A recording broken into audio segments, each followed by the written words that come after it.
Isang nakakaantig na kwento ng kabutihan ang ipinakita ni Coco Martin kay Catherine Luna, isang aktres na nakakaranas ng matinding pagsubok sa buhay.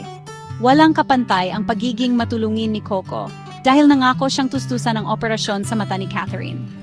Hindi lang yan. Ang hari ng teleserye ay nag-abot din ng tulong sa karera ni Catherine sa pag-arte sa pamamagitan ng pagbibigay sa kanya ng role sa kanyang sikat na palabas, ang FPJ's Batang Quiapo.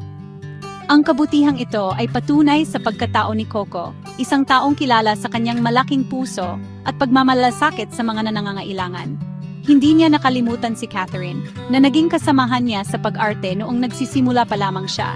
Sa kabila ng paglipas ng panahon at magkaibang tinahak na landas ng kanilang buhay, nanatili ang malasakit ni Coco. Ang kwento ni Catherine ay puno ng pangako at pagsubok. Sumikat siya sa pag-arte dahil sa kanyang talento, at nabihag niya ang puso ng mga manood sa kanyang mahusay na pagganap. Ngunit dahil sa mga pagsubok sa buhay, nahirapan siya at natigil ang kanyang karera.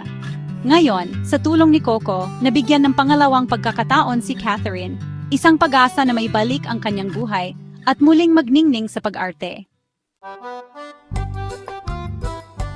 Ang buhay ni Catherine Luna ay puno ng pagsubok. Ang dating sikat na aktres ay dumaan sa maraming paghihirap. Lumala ang kanyang paningin at kailangan niya ng operasyon para makakita muli ng maayos. Malaking gastos ang operasyon na tila hindi kayang tustusan ng aktres. Bukod sa problema sa kalusugan, si Catherine ay may 7 anak na inaalagaan. Nagsusumikap siyang itaguyod ang kanyang pamilya. Dahil dito, nahirapan siya, parehong emosyonal at pinansyal. Sa kabila ng mga pagsubok, pangarap pa rin ni Catherine na makabalik sa pag-arte. Malaki ang kahalagahan ng entablado at telebisyon para sa kanya. Ngunit, tila nawala na siya ng pag-asa dahil sa kanyang sitwasyon.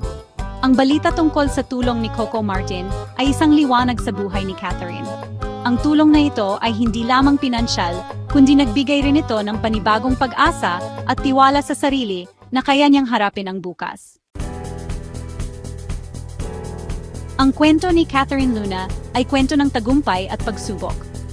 Nagsimula ang kanyang karera sa pag-arte ng may kinang, ipinakita ang kanyang talento at humanga ang mga manonood sa kanyang karisma. Ang kanyang unang pagsabak sa pelikula ay umaning papuri at 3 Best Actress Awards. Ito ay nagbigay ng pangako ng magandang kinabukasan para sa batang aktres. Ngunit, may ibang plano ang tadhana para kay Catherine. Dumating ang mga personal na problema at hindi inaasahang pangyayari na nagpadilim sa kanyang karera. Naging mahirap para sa kanya ang mga pagsubok na ito. Sa kabila ng kanyang unang tagumpay, bumagsak ang karera ni Catherine dahil sa kanyang mga personal na problema. Parang nawalan siya ng direksyon sa magulo na mundo ng showbiz. Nabawasan ang kanyang mga proyekto, at nawalan siya ng sigla sa pag-arte.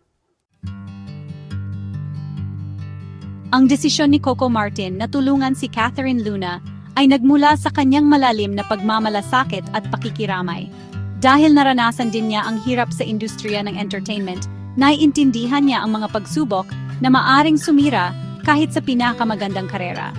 Naantig ang puso ni Coco sa kalagayan ni Catherine, kaya nagdesisyon siyang tumulong.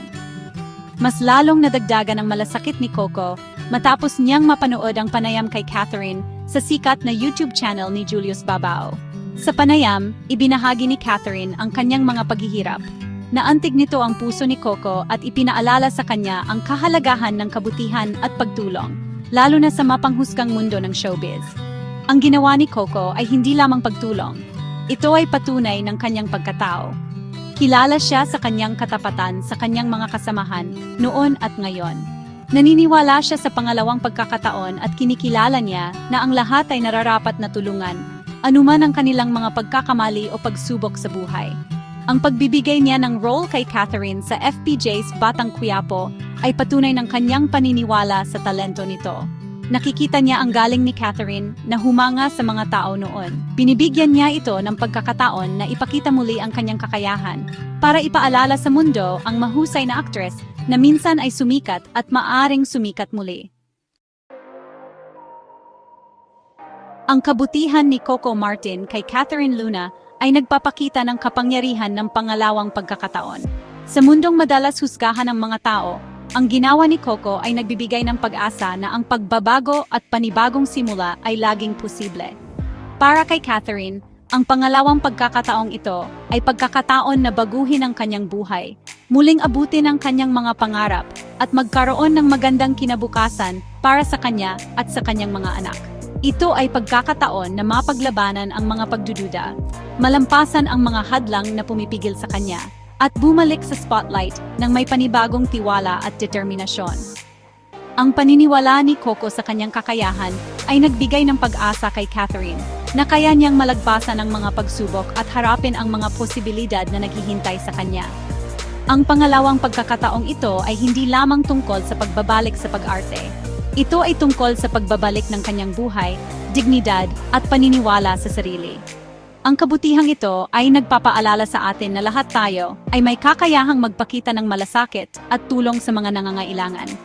Lahat ay karapat-dapat sa pangalawang pagkakataon, isang pagkakataon na matuto sa mga pagkakamali, lumago, at maghangad ng mas magandang kinabukasan. Ang desisyon ni Coco Martin na tulungan si Catherine Luna ay umani ng papuri at paghanga mula sa publiko. Naging usap-usapan sa social media ang kanyang kabutihan at pagmamalasakit sa mga nangangailangan. Ipinahayag ng mga fans at kasamahan sa industriya ang kanilang paghanga sa pagiging matulungin ni Coco. Naantig ang mga Pilipino sa kanyang ginawa dahil kilala nila si Coco sa kanyang pagiging mapagkumbaba at malapit sa kanyang pinagmulan. Ang reaksyon ng publiko ay patunay sa kapangyarihan ng malasakit at ang epekto nito sa mga tao at komunidad. Ang ginawa ni Coco ay nagbigay inspirasyon sa marami na tumulong at maging sensitibo sa mga problema ng kapwa. Ang pagtulong ni Coco Martin kay Catherine Luna ay hindi lang basta isang pangyayari, kundi refleksyon ng kanyang pagkatao at pagmamalasakit sa kapwa. Sa kanyang karera, palagi niyang ginagamit ang kanyang impluwensya para tumulong sa mga nangangailangan na nagpapakita ng kanyang tunay na malasakit at matibay na prinsipyo. Mula sa pagtulong sa mga kapwa-artista hanggang sa pagbibigay ng pinansyal na tulong sa mga may sakit, maraming buhay na ang naantig ng pagiging matulungin ni Coco. Siya ay naging simbolo ng pag-asa, isang magandang halimbawa kung paano ang tagumpay ay maaring maging daan para sa positibong pagbabago. Ang kanyang mga ginawa ay nagpapaalala sa atin na ang tunay na tagumpay ay hindi lamang nakasalalay sa mga personal na nakamit, kundi pati na rin sa epekto natin sa buhay ng iba. Ang pamana ni Coco ay hindi lamang ang kanyang husay sa pag-arte, kundi pati na rin ang kanyang walang sawang pagmamalasakit at dedikasyon sa paggawa ng mas mabuting mundo. Ang kabutihan ni Coco Martin ay nagbigay ng pag-asa kay Catherine Luna, isang pagkakataon na buuin muli ang kanyang buhay at ituloy ang kanyang hilig sa pag-arte. Sa tulong ni Coco, mahaharap niya ang kinabukasan ng may panibagong lakas at determinasyon dahil alam niyang hindi siya nag-iisa. Ang kanyang kwento ay nagpapaalala sa atin na kahit sa pinakamadilim na panahon, may pag-asa pa ring dumarating mula sa hindi inaasahang lugar. Ipinapakita nito ang kahalagahan ng malasakit, pangalawang pagkakataon, at ang kapangyarihan ng kabutihan ng tao. Habang sinisimula ni Catherine ang bagong kabanata ng kanyang buhay, kasama ang suporta ni Coco Martin at ng maraming tao, may pangako ng magandang kinabukasan na naghihintay sa kanya. Ang kanyang kwento ay hindi patapos. Ito ay patunay ng katagan ng tao at ang kapangyarihan ng pag-asa na magbigay liwanag kahit sa pinakamahirap na landas.